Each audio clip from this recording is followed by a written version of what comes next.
have headphones in case they become necessary. But maybe we're done. We'll see. Welcome, everybody. My name is Margaret Pinard. You're on my channel. Welcome to BookTube. What do I have today?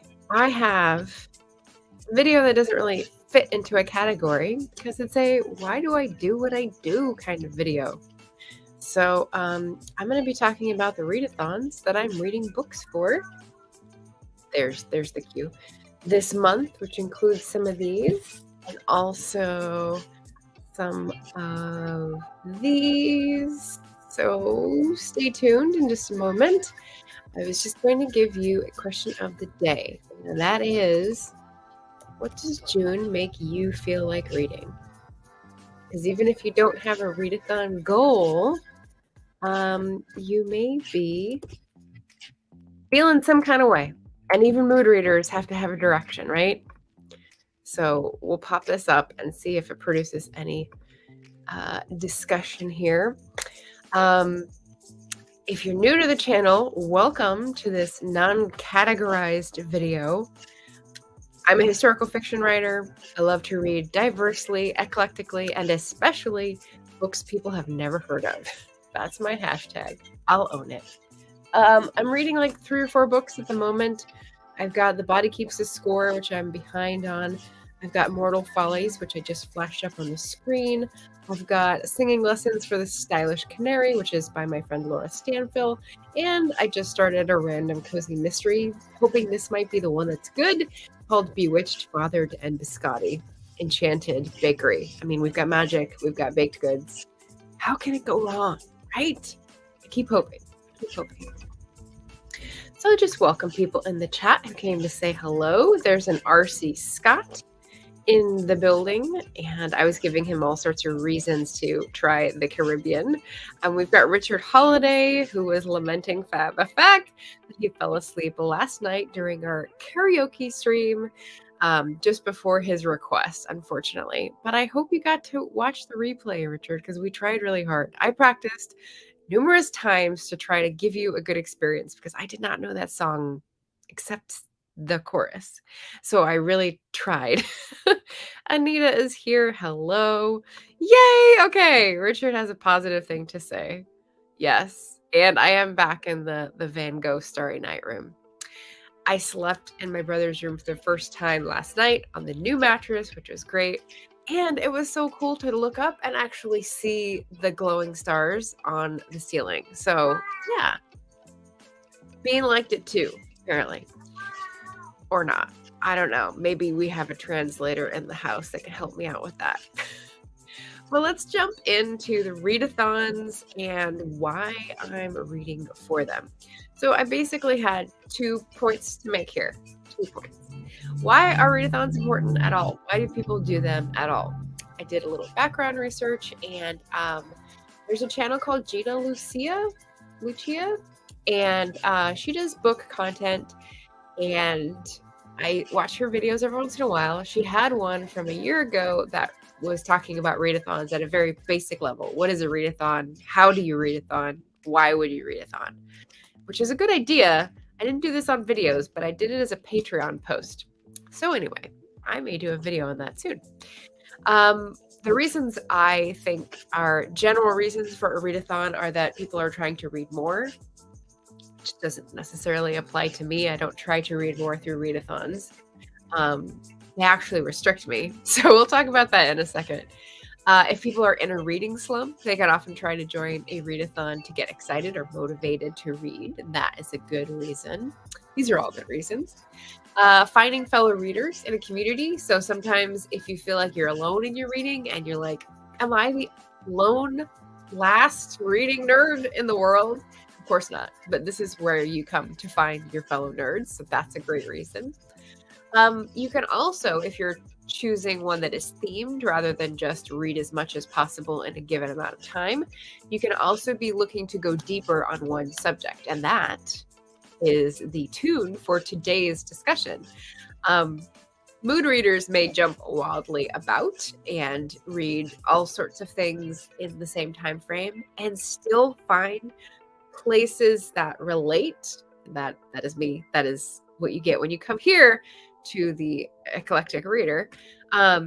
But you could also specifically read books from authors in the same country, from authors with a similar theme, from authors with a close release date. Like, you can do readathon themes on anything. But if you choose certain subjects, you might get really resonant reads, which would be great, right? Because then we can think, oh, this topic, but that character's experience, and they sort of are in conversation with each other, which I find really fun. So I can do this with readathon reads, but I also get this out of mood reading because I see the connections everywhere. So why these readathons? So let me tell you which ones I'm reading for again for June, and see if anyone has answered the question. Anita's on the ball. I'll wait for some others before I visit the topic, but thank you, Anita. I've got 3. That's sort of my max, because the way I participate in readathons is I will try to read at least one book on the topic. I generally don't go in for all of the prompts or try to accomplish all the things or read the group read, although I am doing that this month. So first up we have Caribathon, and this is what was giving us some discussion in the chat about flamingos and mangoes and pineapples. So anyway, Caribathon, that is where you read books by Caribbean authors, and the Caribbean is what used to be called the West Indies, if you're a fan of historical fiction, but also a vast, diverse, many-countryed area. RC is right that it does involve lots of hurricanes, unfortunately, but we've got a lot of diverse array of language backgrounds, as well as climates, histories, themes, etc. So basically, this is a readathon. Let's see, let me give credit first. Hosted by Peta at Comfy Cozy Up, who has a lovely channel, and Karen at Run Right Reads. So I've got both of their channels linked in the description if you're curious. And they're very excited to pass on recommendations about Caribbean authors because they are both from the Caribbean. Peta is Jamaican, and I can't remember where Karen is from because I haven't checked in a long time. But I wanted to give her credit for this. So the seed that grows the motivation to participate in the readathon deserves credit, right? I've got 3 books that I have attached that I think will work for Caribathon. Hi, Bean. They are a rom-com called The Island Affair by Priscilla Oliveras. That is a new release within the last few years. They're a classic that could have gone from May of the Moderns, A Voyage in the Dark by Jean Reese. And we've got their group read along, which is like the first time I've ever done this, which is kind of exciting. Oh my God. The God of Good Looks by Brianne McIver. Should I try to put headphones in so you don't have to hear the meowing? Because he's really not liking being in this room. Let me know if you need me to cut off the meows. If you can live with it, I'll stay like this. All right, this is a group readathon. There we go. And I've got this on Libro.fm, which will come up later. So I'm listening to a different readathon book on Libro.fm right now. It's all coming together. But I will get to this one later in the month. Very excited. So that is the Caribathon. And I'm going to come to why I'm doing all of these in just a second. But let me get through the 3. The next one is Pride. So June is Pride Month. You probably have a Pride parade or celebrations or resource fair in your community. Mine happened last weekend in the hometown that I'm in now. Sorry, I'm congested because of allergies, because of that meowing thing in the background. And the book I have ready for this is Mortal Follies, which is the current Libro.fm listen that I have going right now. It's hilarious. It's by Alexis Hall. It's narrated by Neka Okoye.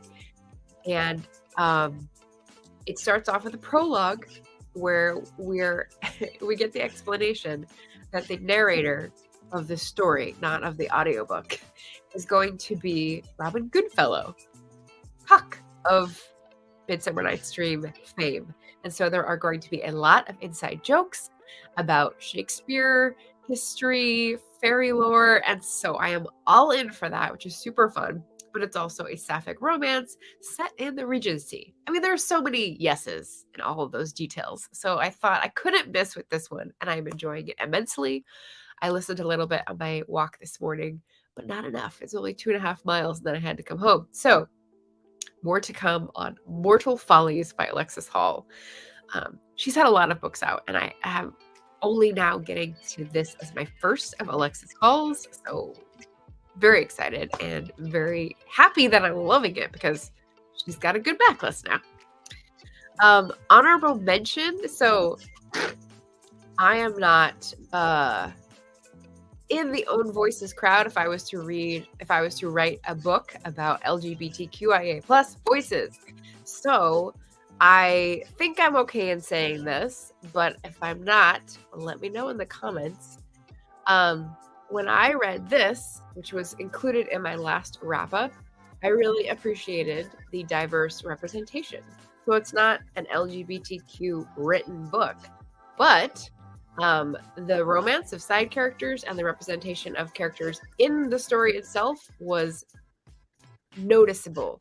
And I love when authors try to make representation in their books accessible, normalized, and inclusive. And so even though the main romance here in The Dead Romantics by Ashley Poston was male-female, we've got a non-binary character who is a hometown friend we get to meet and is lovely and goes by the pronouns they, them. And then we've also got the main character's brother who has a male-male relationship. So he's in a gay relationship, committed, lovely. They're super fun. Bean! And so I just love that we have representation and it's normalized and it's inclusive. And so that got an honorable mention for anyone who's looking for a good author to support.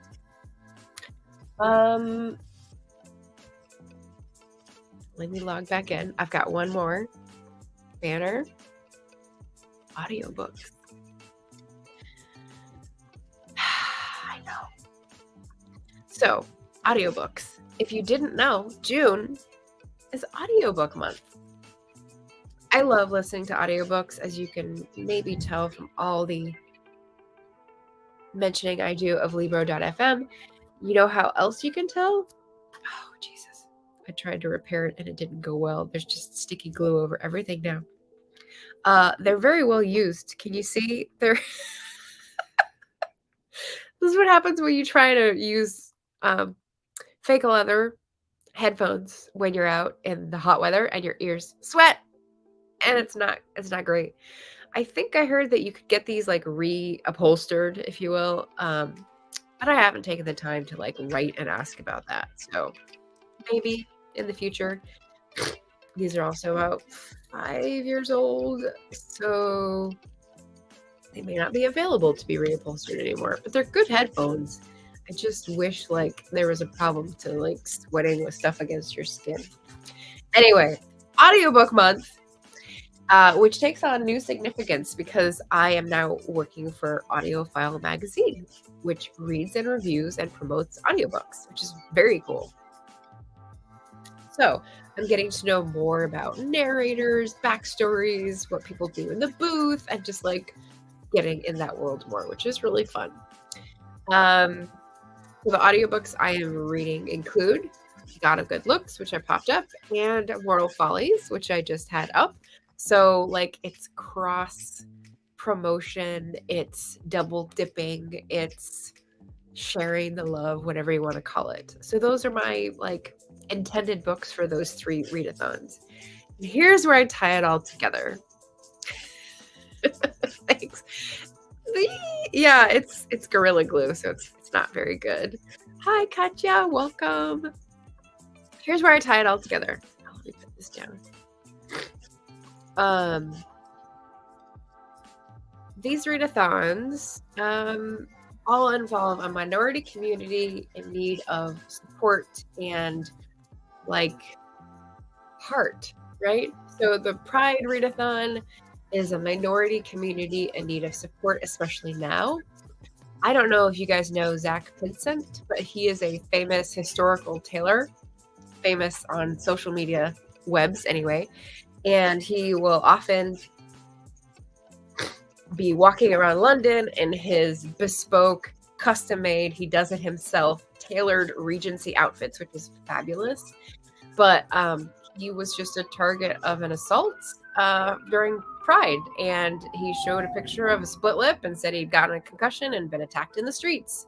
So that is an indicator, a bellwether, if you will, that people's identities and proclivities and just preferences of showing up in the world are being used as targets, which is wrong. So the more we, again, normalize and include people in that minority community, gay, lesbian, trans, non-binary, all the rainbow, the more we do that, the more it's accepted, the more those people don't stand out, the more they are just included as friends. And do not pull that cord. Jesus Christ.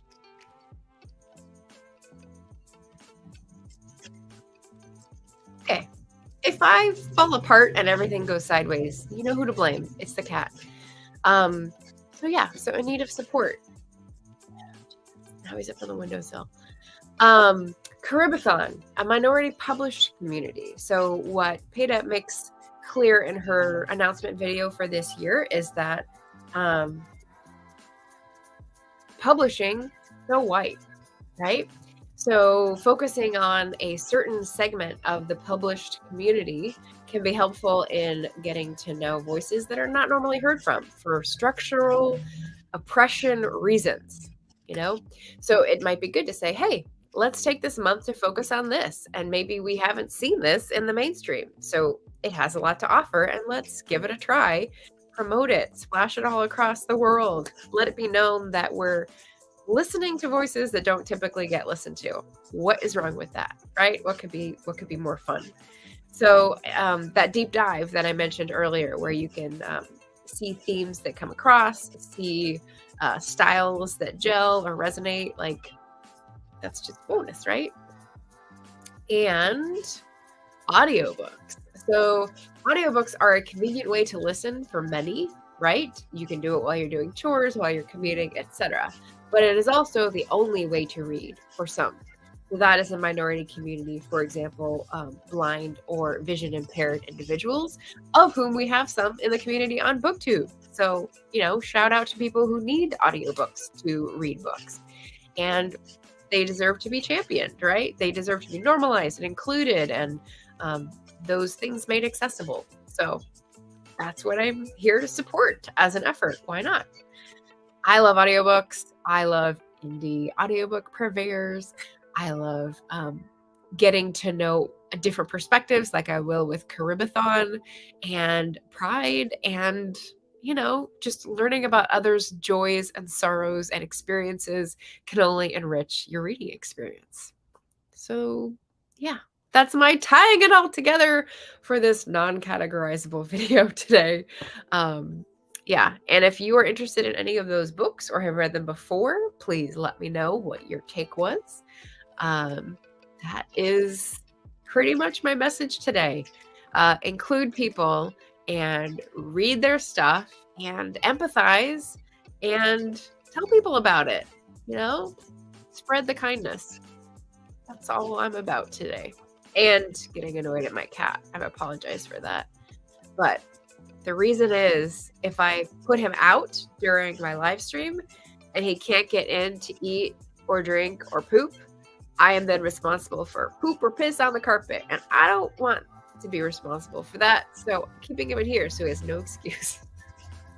Hence, you get all the meows. So I hope that was okay. And let's come back to Anita's answer for what does June make you feel like reading? June does not move me to read, she says, but I am reading a book that fits Pride Month, The Lady's Guide to Celestial Mechanics. That sounds very familiar. Is that the one with the dragon on the cover or no? Maybe mixing it up. Let me know. Let me know the author or if I can have the cover memory right. I may not. Kachi was here to say very cool about the Readathons. Yeah, very cool. So I will be back again on Wednesday to chat about the wrap-up. I will probably still be reading the Mortal Follies book because it is kind of long.